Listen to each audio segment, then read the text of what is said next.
Hey, we're Liz and Elizabeth from Simple Simon and Company. We hope you enjoyed our traditional nautical quilt series that we just finished, and we are ready to start into our modern quilt along for the summer.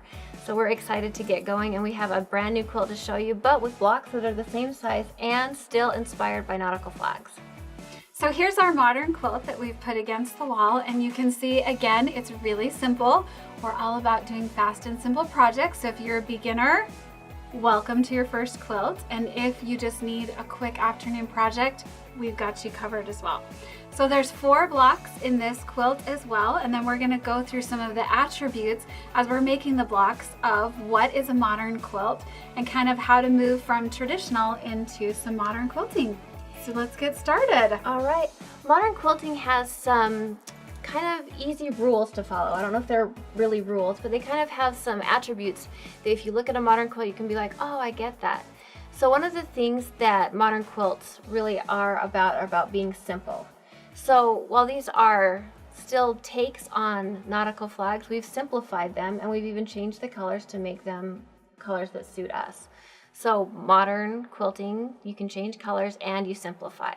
Now there's also a few other rules if you want to talk about some of those. The other thing that we have is scale and a lot of negative space in this quilt. So we've taken, in traditional quilting, usually half square triangles are pretty small. We've kind of blown them up and some other blocks. And then we've also used kind of like the 1/3, 2/3 rule that I make a ton of quilts using this rule. So we'll talk to you about that a little later in this series as well.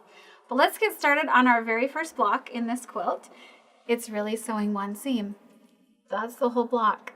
So it's just 2 pieces of fabric. I have white and blue. And if you'll notice in this quilt, in our traditional quilt, we used very traditional nautical flag colors. I kind of threw those out the window with this one. So we just went with what I thought looked good together. We still have the same nautical feel, but a little bit different color palette. So you could do the same one we did here or create your own. So two rectangles, they're both going to be 5.5 inches by 10.5 inches, and then another one that's 5.5 inches by 10.5 inches. Choose whatever color you like. And then we're just going to put them right sides together, and Liz is gonna buzz those through the machine.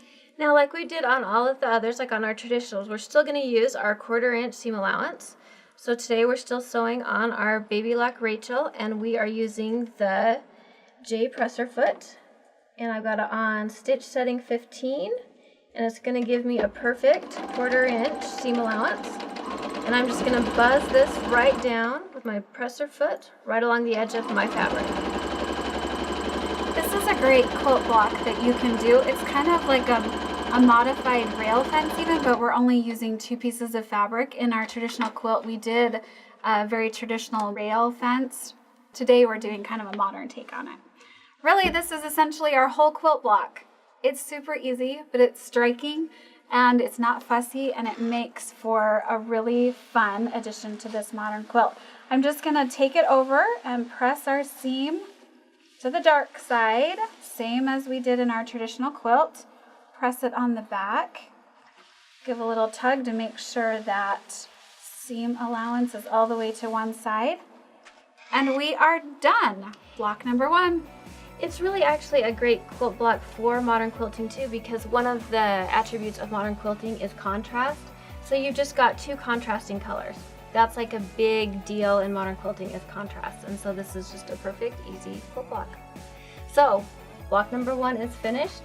We'll see you back here for block number 2. They're all gonna be this simple. See you then.